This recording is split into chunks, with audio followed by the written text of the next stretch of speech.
Every time you have a thought, you make a chemical.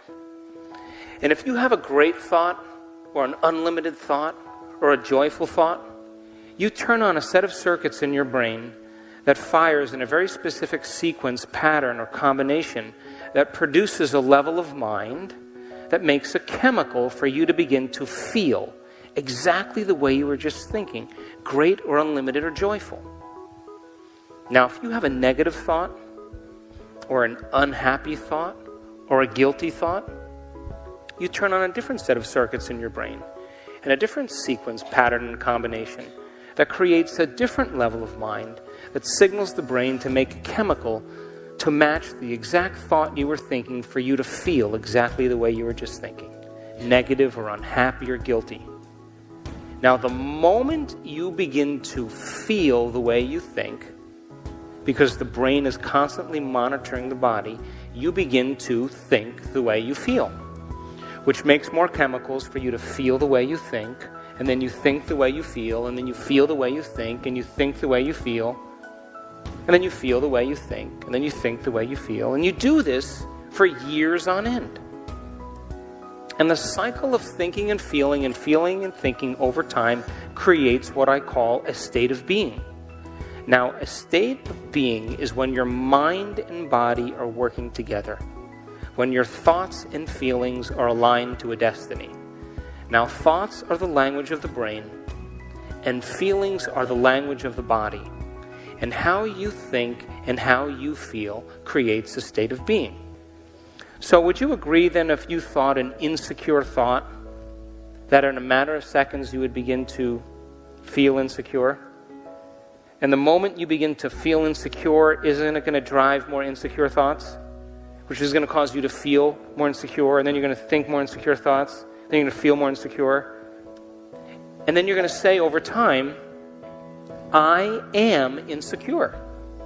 And whenever you say, I am anything, you're commanding your mind and body towards a destiny. Now, the redundancy of this cycle of thinking and feeling and thinking over time conditions the body to memorize that state as well as the conscious mind. And whenever the body knows as well as the mind, that's called a habit. A habit is when your body is the mind. Now, 95% of who you are by the time you're 35 years old is a set of memorized behaviors, emotional reactions, beliefs, perceptions, and attitudes that function just like a computer program. You subconsciously become the mind of that state. 95%. So now it's going to come time to change, and you're going to use 5% of your conscious mind to think positively, while you've been running the cycle of negativity for the last 35 years. And then you're going to create your dream board, with your hairstyle and your SUV and your fingernails and the big house behind you and a kid in the back with a perfect smile in the car seat. But you're going to feel unworthy. That's mind and body in opposition. You see, we have to recondition the body to a new mind. And that's where greatness comes in.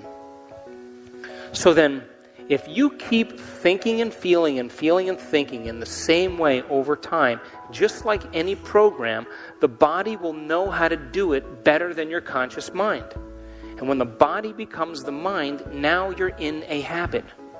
And a habit is an unconscious, automatic set of thoughts, behaviors, and emotions that is acquired through frequent repetition. So then, you can't consciously remember your PIN number because you had 3 glasses of wine downtown in Austin.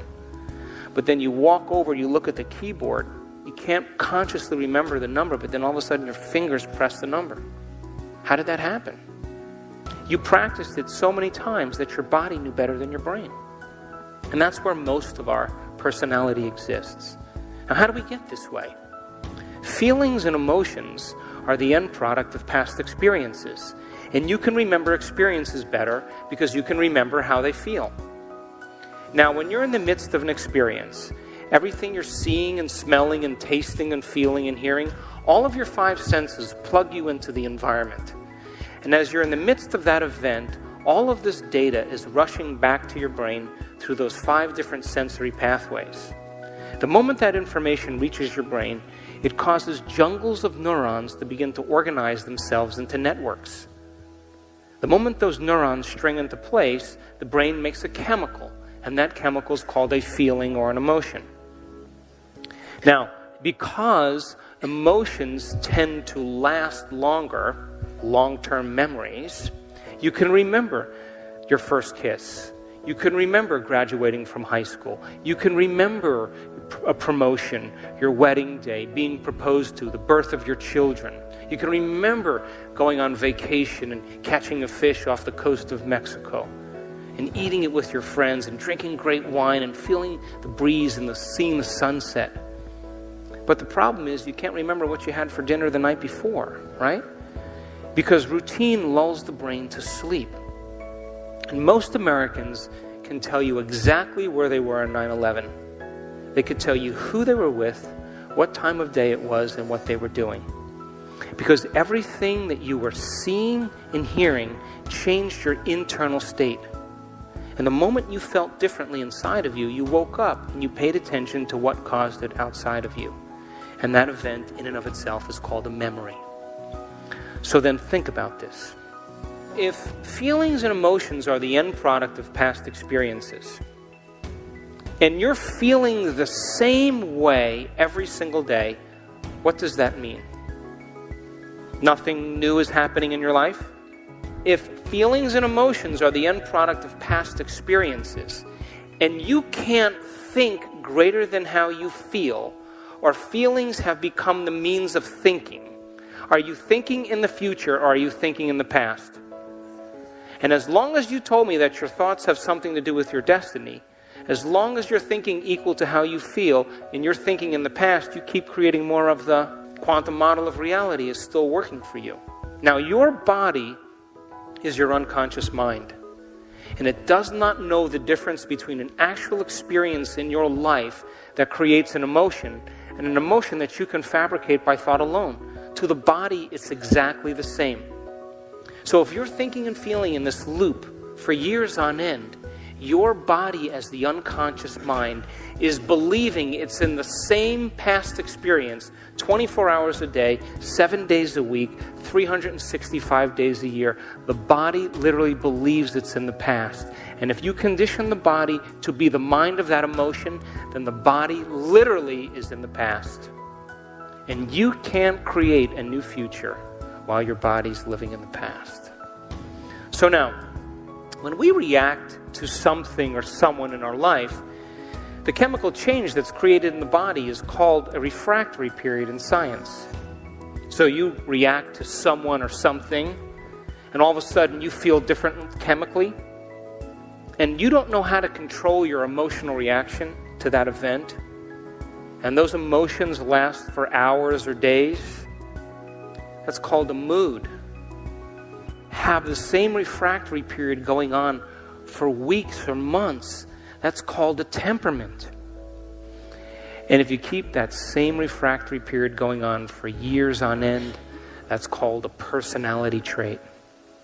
And people wear their emotions layer by layer, and they believe that's who they are. That is not who they are.